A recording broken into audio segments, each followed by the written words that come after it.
Welcome to Secrets of History, where the past unveils its darkest mysteries.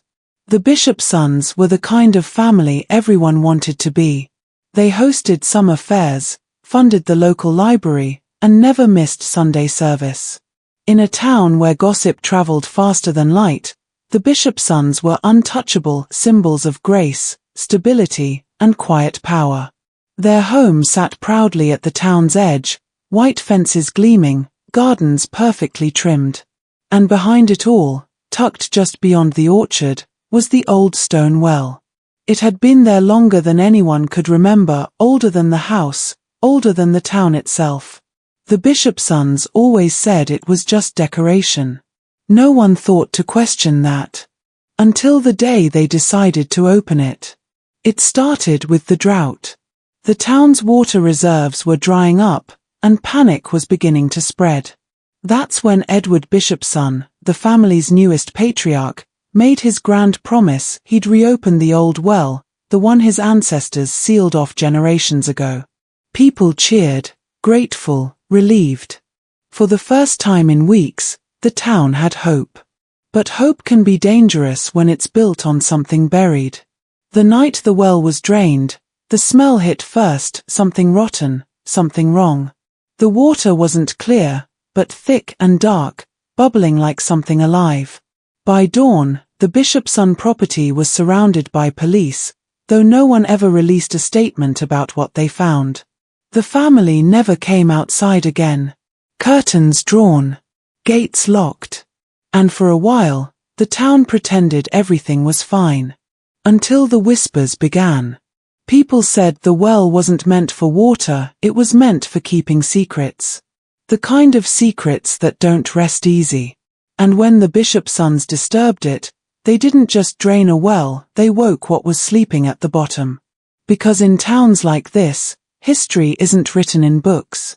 It's buried in the dirt. And sometimes, it refuses to stay there. The Bishopsons had always been the heartbeat of their small, forgotten town, a family name spoken with warmth, reverence, and pride. For nearly a century, their presence shaped everything from the town's traditions to its unspoken moral code. They funded the school's renovations, donated to the church, and were the first to offer help when tragedy struck anyone in the community. To outsiders, they seemed almost too good to be true, the embodiment of decency and stability in a world that often felt uncertain. Their estate, a sprawling colonial farmhouse framed by oak trees and winding dirt roads, became a symbol of the town's endurance, a reminder that some families, some legacies, simply never faded. Neighbors admired them, children idolized them, and the elderly thanked God for their generosity, never realizing that beneath that perfect facade, the Bishopsons carried something heavier than goodwill. Edward and Martha Bishopson, the current heads of the family, maintained the same charm their ancestors were known for. Their voices carried authority wrapped in kindness, the kind that could calm a crowd or end an argument before it began. Every holiday, they opened their home to guests. Every storm, their barn sheltered those in need. The Bishopsons didn't just live in the town, they owned it in every way that mattered. Yet, there was something peculiar about how people spoke of them behind closed doors. Admiration, yes, but also unease. No one could quite explain it, but the Bishopsons inspired a reverence that bordered on fear. Their perfection seemed unbreakable, almost rehearsed, as though each generation knew exactly how to act to maintain it. In family portraits, hung neatly along the grand staircase of their home, each generation looked eerily similar not just in features but in expression. Composed, distant, and watchful. Guests often said the portraits seemed to follow them with their eyes, a strange trick of the light that made people quicken their pace through the hallway. But no one ever questioned it aloud. The Bishopsons were the kind of people you didn't question. Their influence ran too deep in the council, the bank, even the local newspaper. If something happened in town, the Bishopsons knew first. And if someone crossed them, that person rarely stayed long. For decades, their reputation remained untouchable, and their kindness unquestioned. The town's prosperity seemed tied to their name, as though their presence alone kept everything balanced. People often said, half-jokingly, that the Bishopsons were the town's guardian angels. But angels, as history has shown, can fall, and when they do, they take everything with them. But what if their generosity was a mask? What if the source of the Bishopson family's power wasn't their wealth or their charm, but the very thing they kept sealed behind their home? The Bishopson estate was more than just a home, it was a monument. Standing proudly on the far edge of town, it watched over everything with a kind of cold majesty, its towering chimneys and weathered shutters untouched by time. The house had been built by the first Bishopsons who settled there generations ago, its foundation laid over old farmland and its architecture a mix of beauty and burden. The locals often said the house looked alive at night, its windows flickering with a soft orange glow, as though the walls themselves remembered too much. The orchard behind it, lined with crooked trees, gave the land a dreamlike quality, lovely in the sunlight, but unsettling once dusk settled in. And there, behind the orchard, stood the well. The old stone well had been there longer than anyone could remember. It was deep, wide, and crafted from the same dark granite that dotted the hills nearby. Children were warned not to go near it, not because it was dangerous, but because it was strange. It had been sealed with a heavy iron lid long before most of the townspeople were born, and no one alive could say exactly why. The Bishopsons would mention it in passing, often joking about how their ancestors must have had a flair for the dramatic. But even then, there was something in their tone, an edge, a hesitation, that made people think twice before asking more. The well sat at the heart of countless small-town myths, stories about voices rising from it at night, or about the way animals refused to drink from the puddles nearby after it rained. Despite its ominous reputation, the well became a quiet landmark, a part of the town's landscape that people eventually stopped questioning. When visitors came, the Bishopsons would guide them around the estate, proudly showing the gardens, the vineyards, and the stables, but never the well. It remained in the background of family photographs, slightly out of focus, a dark smudge against the perfection of their world. Yet, everyone in town knew it was there.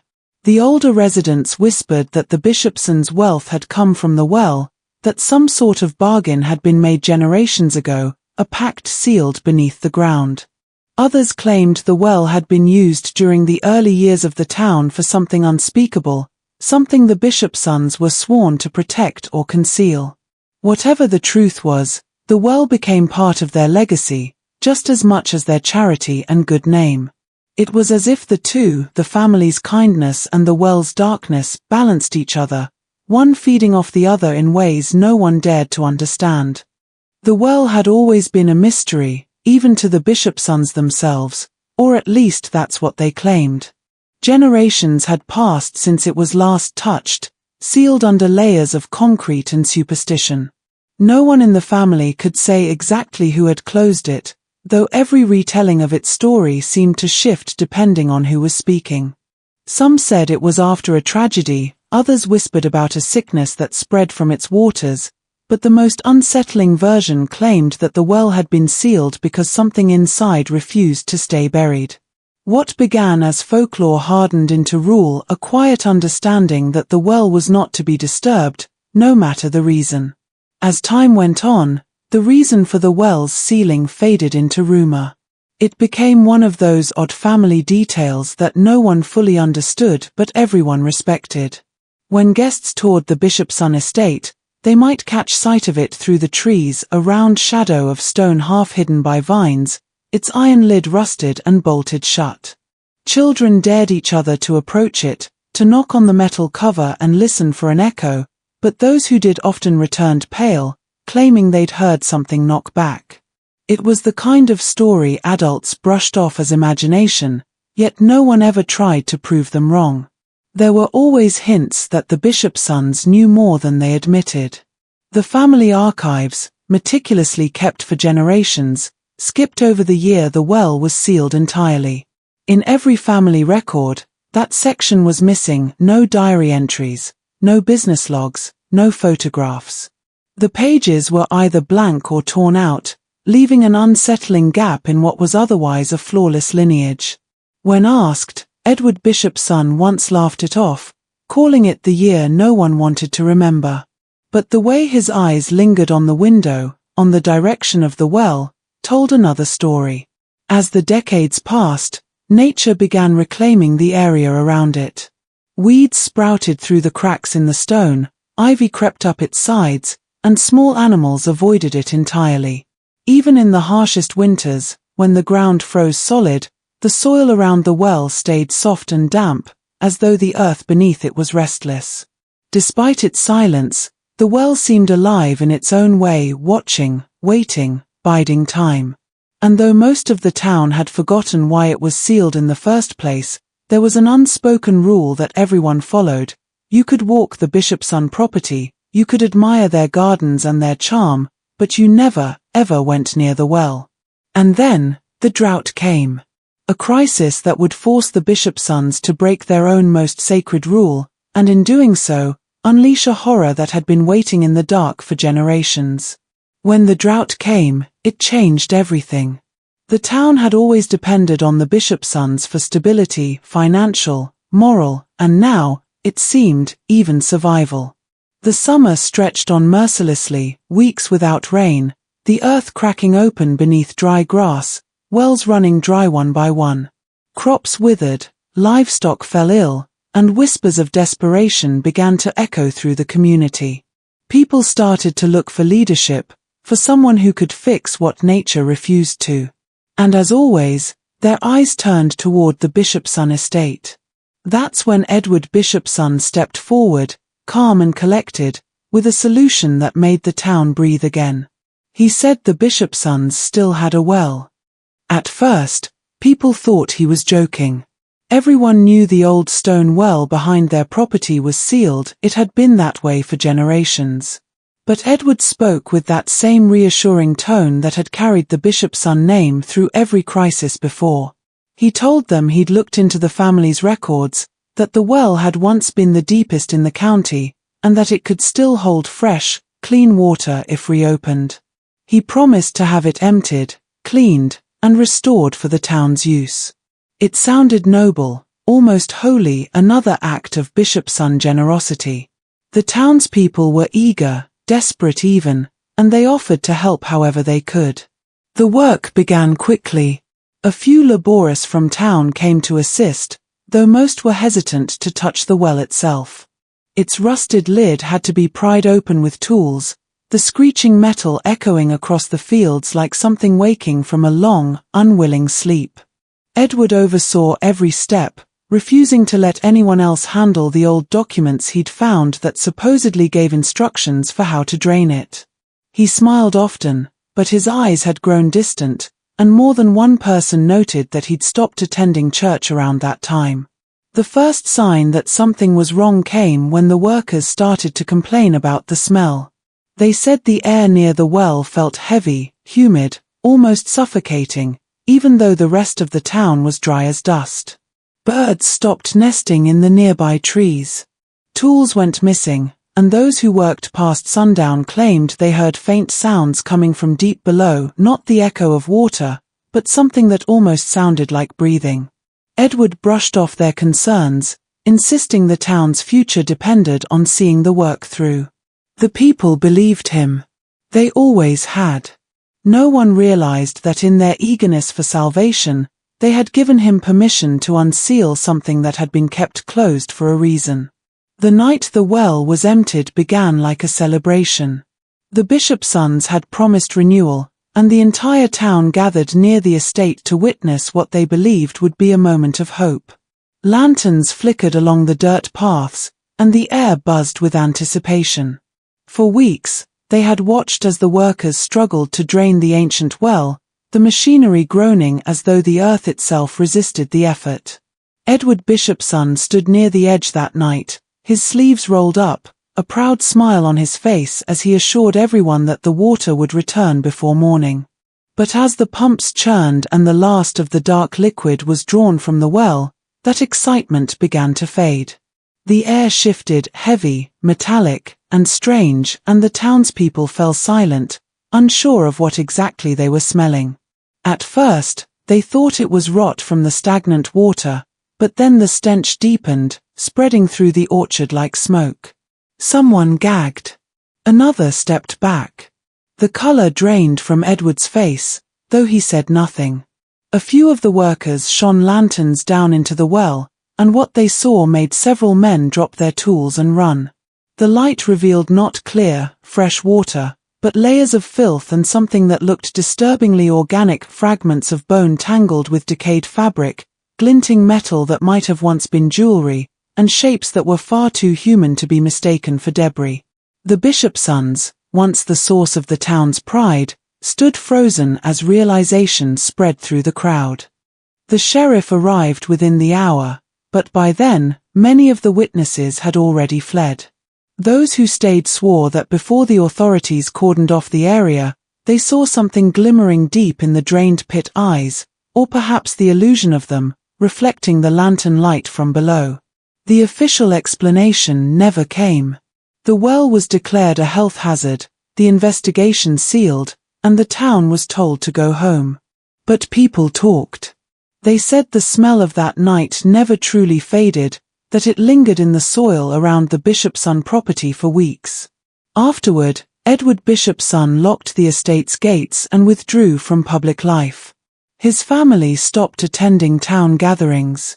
The same people who had once worshipped the Bishopsons now crossed the street to avoid their home. What had been unearthed from that well was never confirmed by the authorities, but the townspeople whispered about what everyone already knew, that the Bishopsons hadn't been drawing water at all. They had been emptying something far older, something deliberately buried. And whatever they had released, it wasn't finished with them yet. But the horror wasn't confined to the well. It began to seep into the house, into the family itself, twisting their legacy into something unrecognizable and feeding on the very silence they had cultivated. After the well was emptied, the Bishopson estate became something otherworldly in its silence.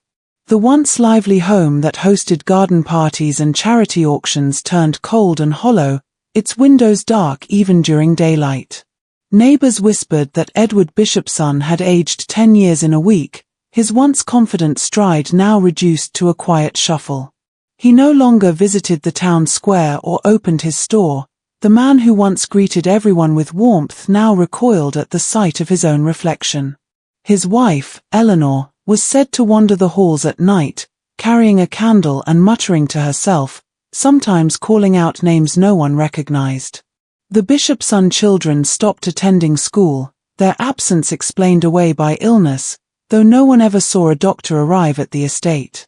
Those who lived closest swore they could hear strange noises from the property after sunset, not the creak of wood or wind, but something rhythmic, almost like a heartbeat echoing through the soil. The town tried to ignore it at first, convincing themselves that trauma could explain the family's decline. But things began to happen that defied reason. Cattle on nearby farms were found dead, their bodies drained of moisture as though every drop of water had been pulled from them. Gardens that had thrived for generations wilted overnight, the soil turning dry and grey. The sheriff who had led the investigation into the well resigned without warning and left town under cover of darkness. He never spoke a word of what he'd seen, but locals claimed his hair had turned completely white in the days before his departure. And then there were the voices.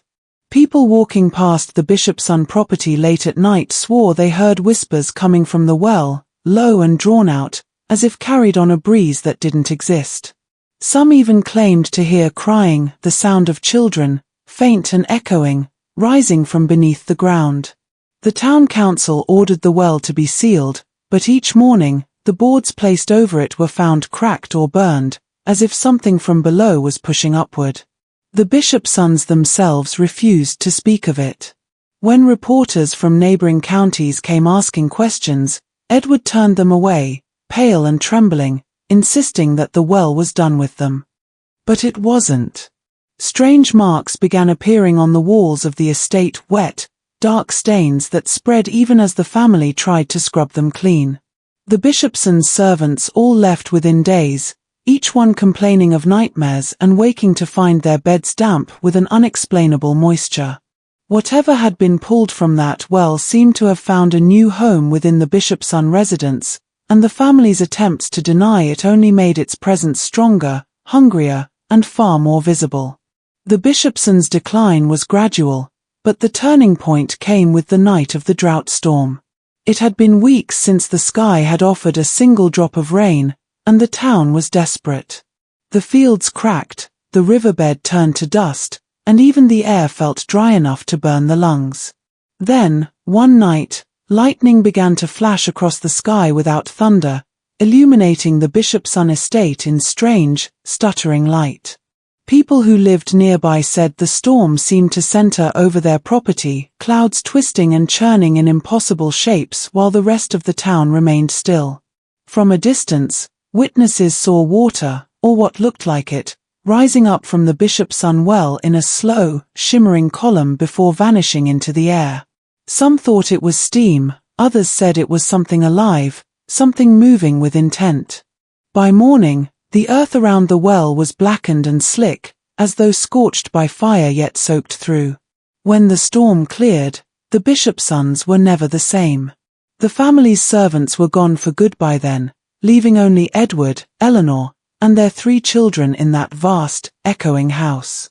Neighbors reported seeing them standing on the porch at dawn, motionless, staring toward the well. Their eyes looked hollow, distant, as though they were seeing something no one else could.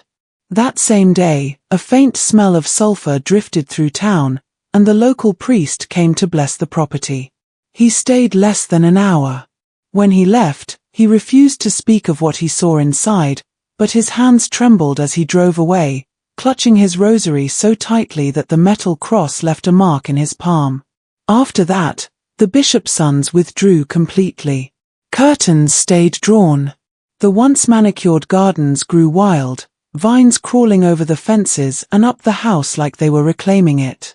Every so often, faint light flickered in the windows late at night, bluish, unnatural, pulsing in time with a low hum that rolled across the fields.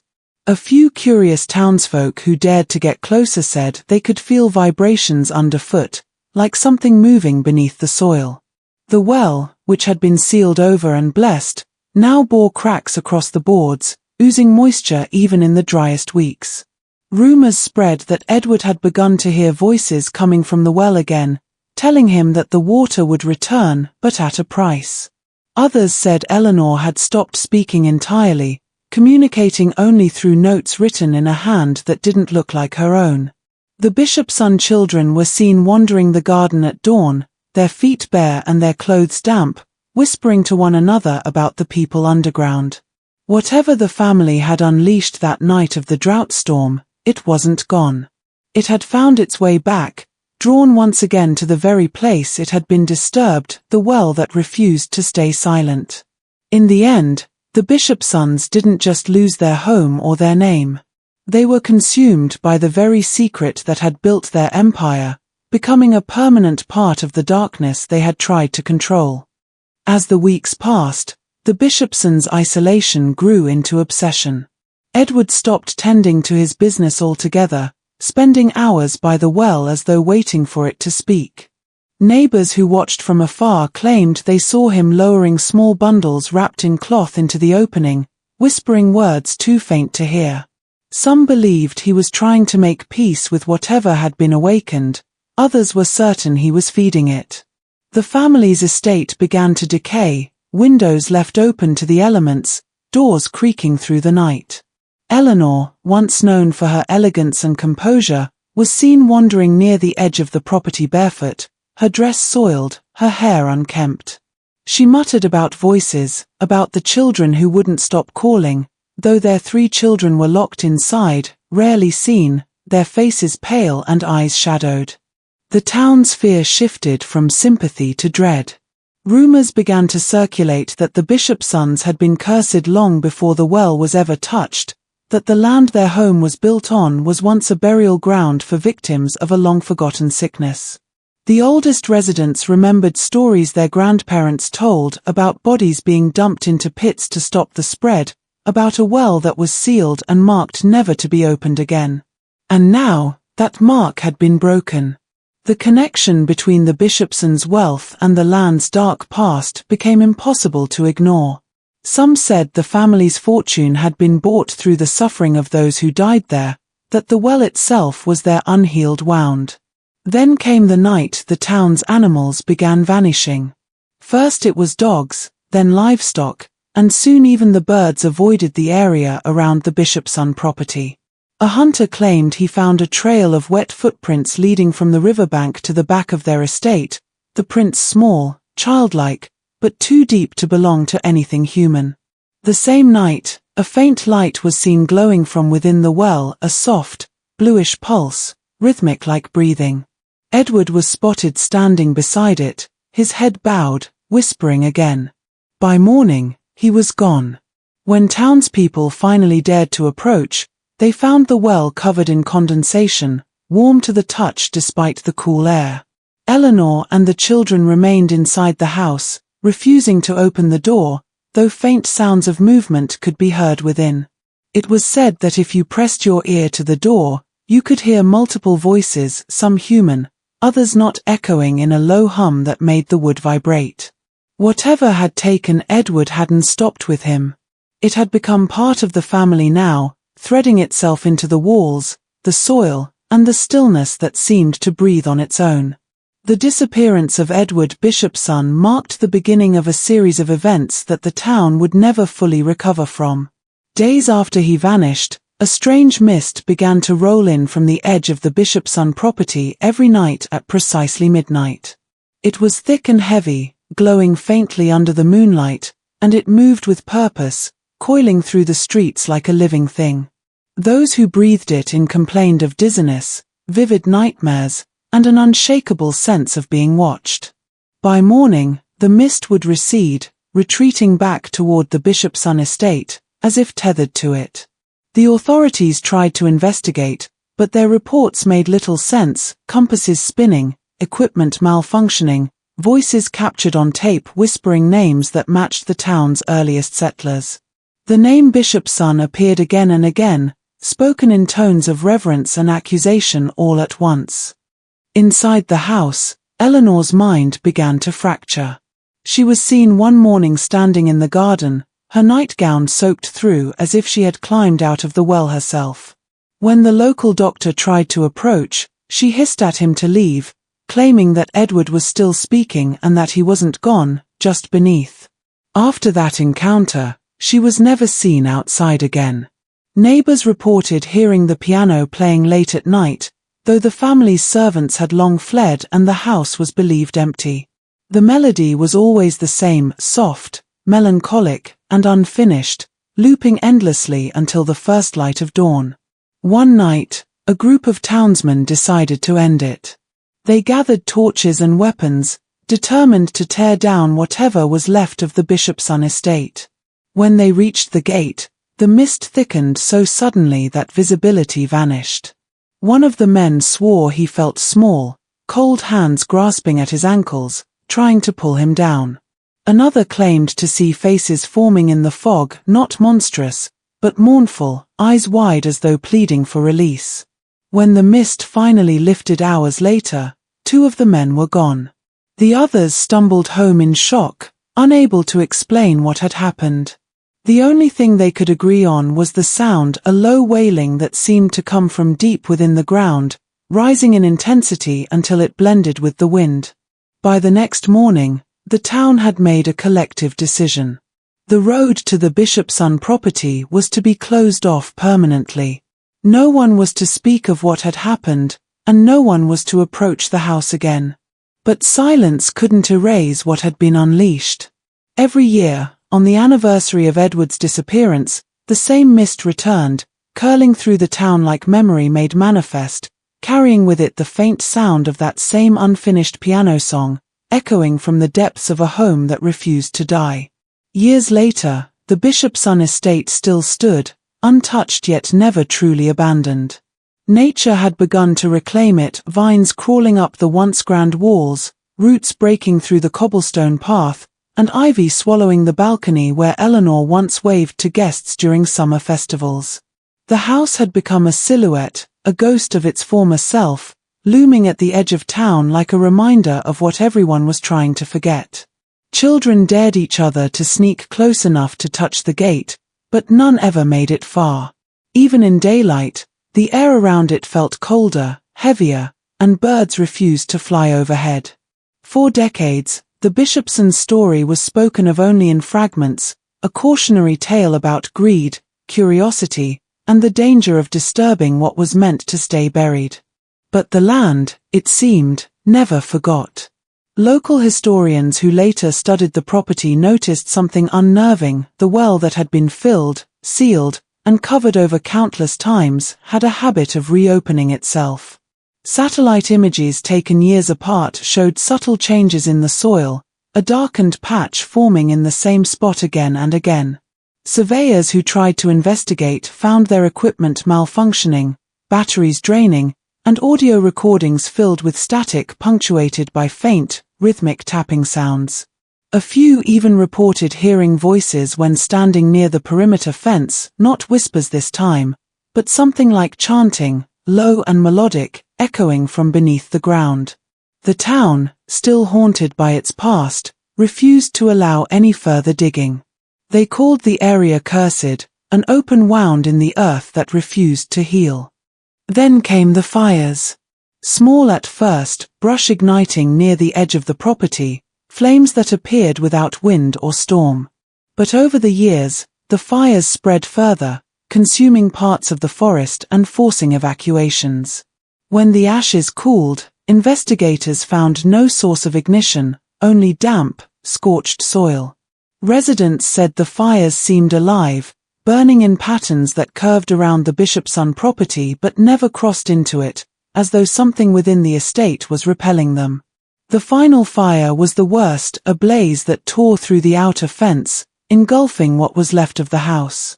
Yet when it finally died, the well remained untouched. The earth around it was damp, steaming faintly, the air thick with a metallic scent that sent those nearby running in terror.